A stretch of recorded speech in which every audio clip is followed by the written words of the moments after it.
Здравейте, приятели! Сега ще ви покажа как да си направите красива прическа за вашите кукли Monster High, Ever After High, Barbie, Wings или които и други да са. Ще използвам куклата си на Brave Beauty от Ever After High. Така, за целта ще ви трябва такъв ластик, може и такъв за плетене на гривни, но просто той ще се скъса, аз съм пробвала, късат се и затова ще използвам такъв за коса обикновен. Ще ви трябва той, както ви казах, и също и една четка за коса. Гребенче. Така, първата стъпка, всъщност също и вашата кукла ще ви трябва. Ето, тя трябва да е на поставка. Желателно да е на поставка, защото да ви е по-удобно да срещите и вържете. Така, първата стъпка е, нека да започнем така, да я срещите първо, за да не е рошава. Ето така.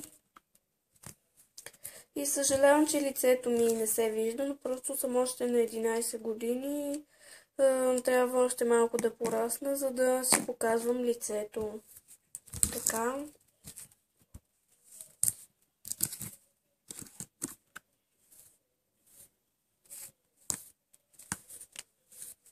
Срещите я.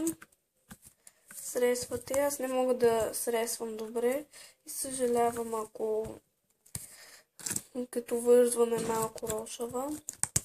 Но аз не реша добре просто. Този клип го започвам от не знам си кой път, защото добре не я... В смисъл прическата става рошава. И да се надявам сега да не е рошава, като я направя така.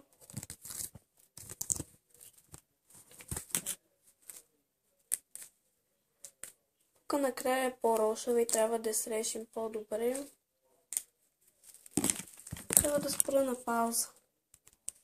Така. И аз я срезах, ето. Вижте така. Сега трябва да запазите един кичур отпред. Е такъв.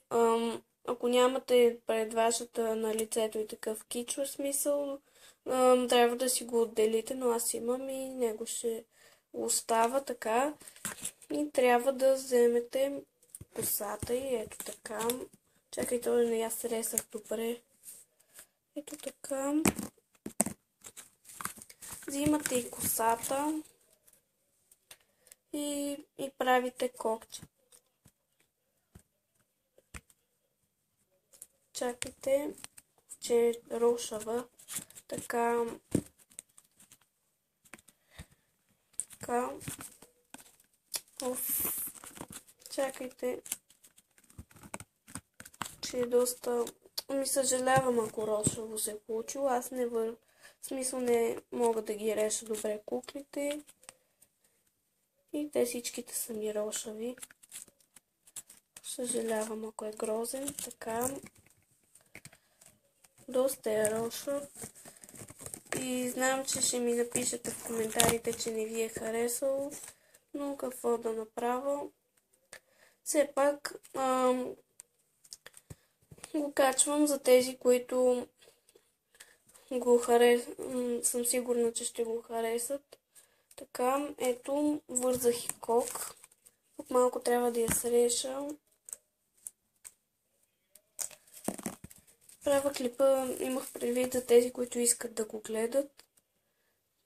Така че, може и да не ви е харесало. Така, значи взимате този кичур отпред, който сте запазили, който ви казах да го запазите. Така. И на 3 го разделяте и почвате да сплитате плитка. Вие знаете как. В момента не мога да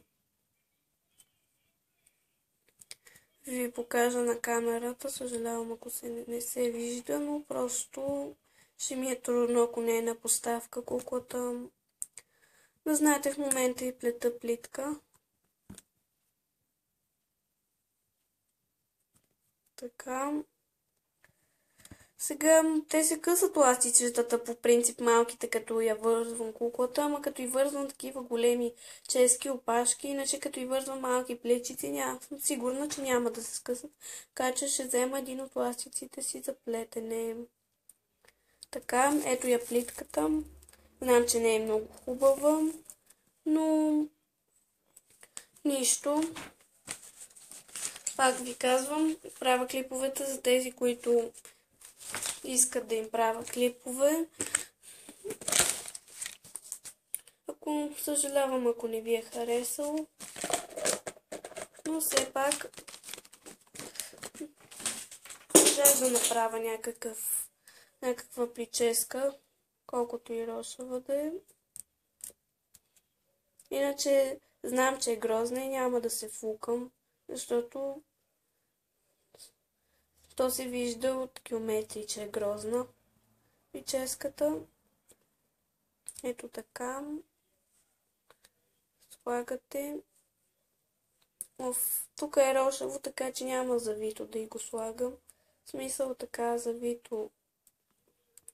Предвид така да извивам косата, ето така. И да и го вържа, защото чакайте, май не се видя на камерата. То така, защото я рошава косата. Той моята е рошава и не става много добре. Така.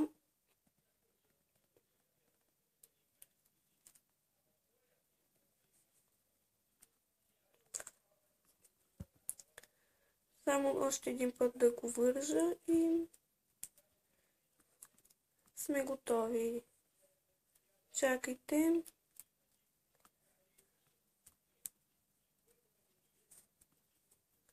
Ето. Само малко да... Къде среща, че колка и се разплете. Чакайте, ще използвам малко ластиче отново, за да я оправя малко. Но трябва да спра на паза. Ами пак е грозно. Ето пак стана грозно. Пак е рошаво, но поне тук тези кичури извън това ги вързах с едно лилаво ластиче, което не се вижда тук за плетене. Така. Малко ще я срешам. Съжалявам, знам, че в коментарите ще ми напишете, че не ви е харесало. И ще има много палчета надолу в клипа, но все пак съжалявам. Качвам клиповете за тези, които искат. И така. Малко сега само да оправя. Ако ви е харесало, дайте палче нагоре и се абонирайте за канала ми. Гледайте и другите ми клипове, коментирайте и се абонирайте. Чао, чао!